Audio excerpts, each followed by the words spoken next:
ভারতের প্রধানমন্ত্রী নরেন্দ্র মোদীর আমন্ত্রণে দেশটিতে রাষ্ট্রীয় সফরে যাচ্ছেন প্রধানমন্ত্রী শেখ হাসিনা। আগামীকাল দুপুরে নয়াদিল্লির উদ্দেশ্যে প্রধানমন্ত্রীর ঢাকা ছাড়ার কথা রয়েছে।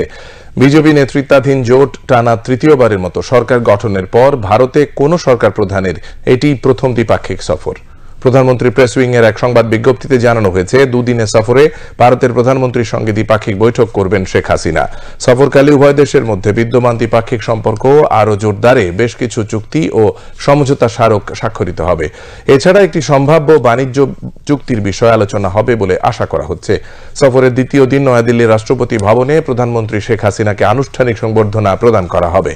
এছাড়া সফরে ভারতের রাষ্ট্রপতি দ্রৌপদী মুর্মুর সঙ্গে সাক্ষাৎ করবেন প্রধানমন্ত্রী। 22শে জুন প্রধানমন্ত্রী শেখ হাসিনা রাজঘাটে মহাত্মা গান্ধীর সমাধি সৌধে পুষ্পস্তবক অর্পণ করে শ্রদ্ধা জানাবেন। একই দিন সন্ধ্যায় ঢাকার উদ্দেশ্যে রওনা হবেন তিনি।